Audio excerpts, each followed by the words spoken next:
Good morning छात्रों। आज हम आप लोगों को त्रिकोणमिति चैप्टर बताने जा रहे हैं जो 10th क्लास के लिए मोस्ट इम्पोर्टेंट चैप्टर है और इससे करीबन 15 नंबर से 20 नंबर का क्वेश्चन हर साल पूछा जाता है। तो आज हम आप लोगों को त्रिकोणमिति के बारे में बताने जा रहे हैं। त्रिकोणमिति, जिससे बोलने के बाद ही पता चल रहा है कि त्रि मतलब तीन, कोण मतलब कोण, मिति मतलब माप। तीन कोणों वाली जो माप होगी उसी को हम लोग क्या कहते हैं, त्रिकोणमिति। ठीक है। अब देखिए, अब आप बोलिएगा, और इसमें सबसे ज्यादा इंपॉर्टेंट ये बात है त्रिकोणमिति में, ये जब भी त्रिकोणमिति बनेगा वह समकोण त्रिभुज का ही बनेगा। ठीक है। और आप कहिएगा सर अधिक कोण न्यून कोण अगर रहेगा तो कैसे बनेगा, उसमें कहीं ना कहीं समकोण छिपा हुआ रहेगा। जैसे ये हमारा समकोण त्रिभुज है, ये हमारा समबाहु त्रिभुज है, ये हमारा समबाहु त्रिभुज है।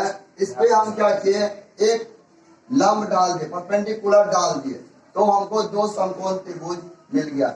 एक ए डी डी और एक दूसरा ए डी और सी मिल गया। उसी तरह से ये हमारा अधिक कोण त्रिभुज है।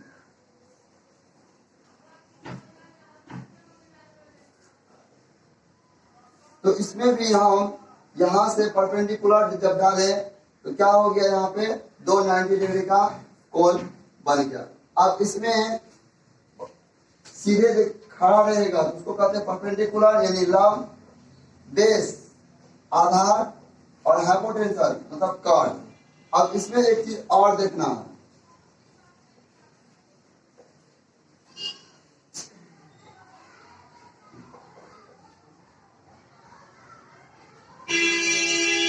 मेरे प्यारे बच्चों, पढ़ाई के वक्त कोई बदमाशी नहीं होनी चाहिए। आप लोगों को पता है ना, तो बदमाशी मत कीजिए, बोर्ड की ओर ध्यान दीजिए।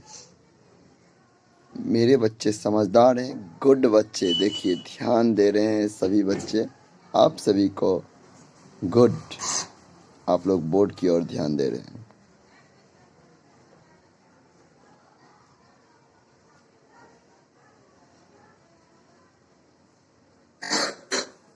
मेरे प्यारे बच्चों, हमेशा याद रखिएगा, आसन भुजा जब भी होगा,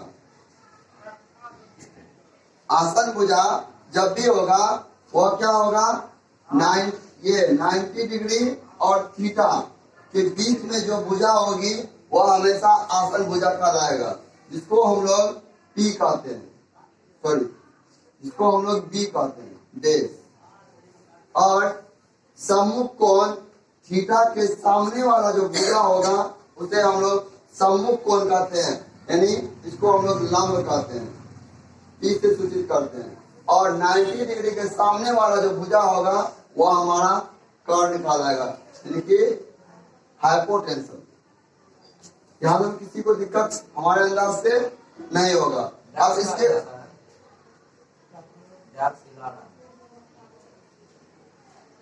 अब इसके लिए हम लोग आगे चलते हैं। एक त्रिकोणमिति का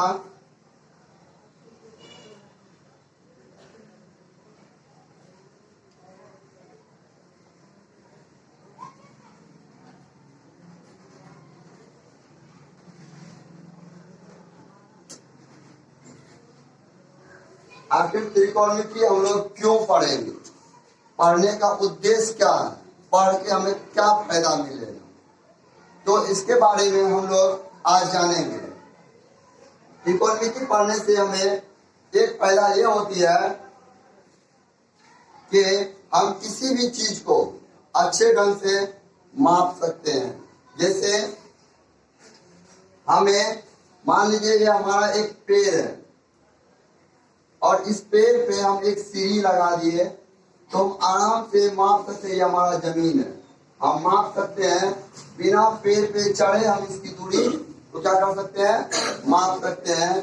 ये तभी संभव होगा जब यह 90 डिग्री जब 90 डिग्री का कोण बनाएंगे, जब हम 90 डिग्री का कोण बनाएंगे, साथ ही साथ यहाँ से एक सीढ़ी लगा दे या एक फीता लगा दे या एक बांस लगा दे।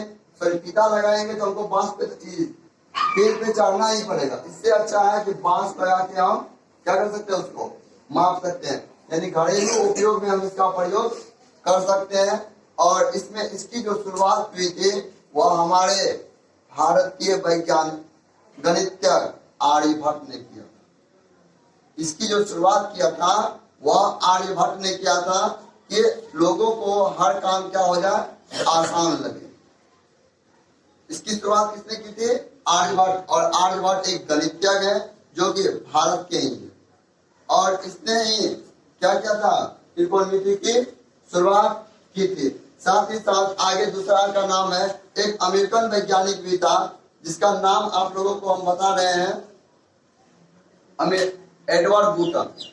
एक अमेरिकन भारतीय भारतीय गणितज्ञ का नाम क्या था, आर्यभट्ट था, और अमेरिकन जो गणितज्ञ थे उसका नाम था एडवर्ड बूटन।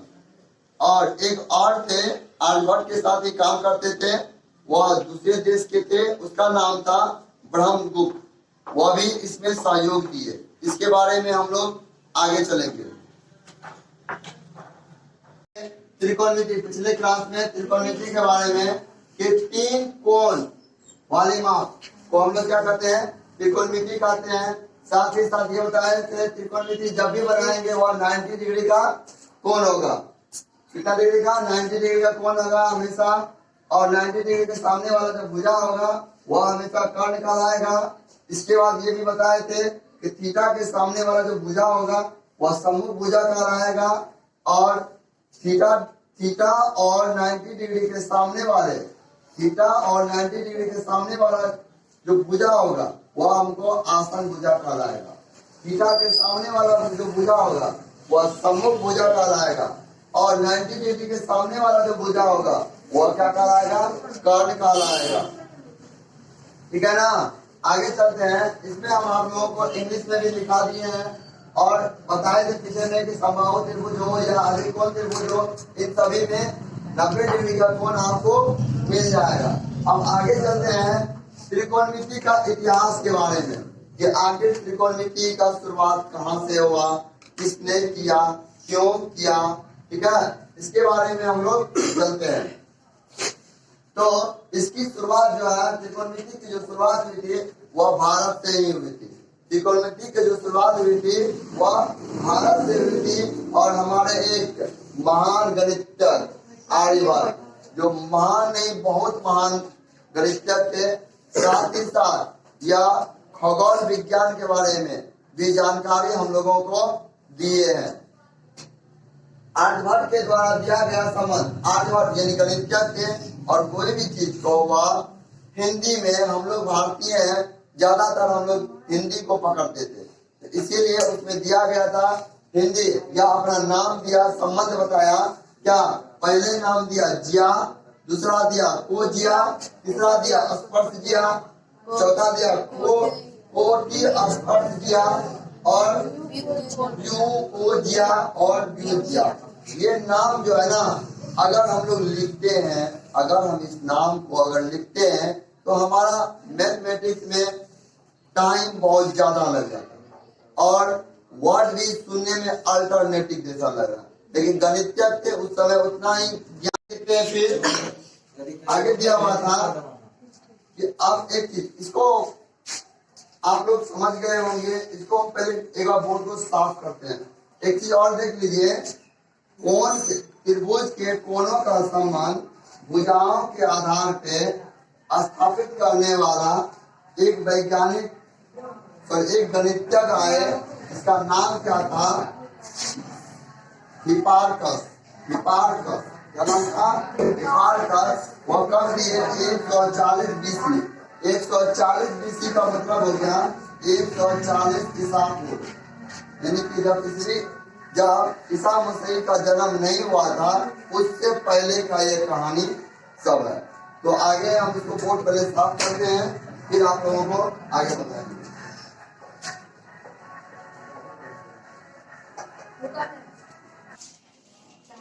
तो हम आप लोगों को पिछले कक्षा में बता चुके थे, आप लोग अभी फिर देखिए। इसमें हम बताए थे आप लोगों को sine theta, cos theta, tan theta, cot theta, sec theta और कोसेक थीटा। और इसमें ये जो थीटा है इसको कहते हैं थीटा, इसका नाम है थीटा। और ये जो है ना ग्रीक भाषा है, ये जो लिया गया था वह ग्रीक से लिया गया था, ग्रीक देश का नाम है, वहां से ये लिया गया है और ये उसी का भाषा है, थीटा नाम है। एक इसी तरह का आपको कहीं अल्फा दे देगा, इसी का नाम दे देगा, कोई बीटा दे देगा, इसका नाम अल्फा बीटा हो गया। इसके बाद एक गामा होता है, और अल्फा हो गया, बीटा हो गया, गामा हो गया, एक फाई होता है। इस सब भाषा हमारा जो है वह ग्रीक भाषा है। इसका नाम थीटा है, अल्फा है, बीटा है, गामा है, और इसका नाम क्या है, फाई नाम है। उसके बाद इसके में एक चीज और होता है, 180 डिग्री रेडियन, वो हम पाई भी लिख सकते हैं या पाई रेडियन का मान 180 डिग्री होता है। ये बहुत बार एग्जाम में पूछा गया है कि पाई रेडियन का मान कितना होता है, तो पाई रेडियन का मान 180 डिग्री होता है। कई कई एग्जाम में आपको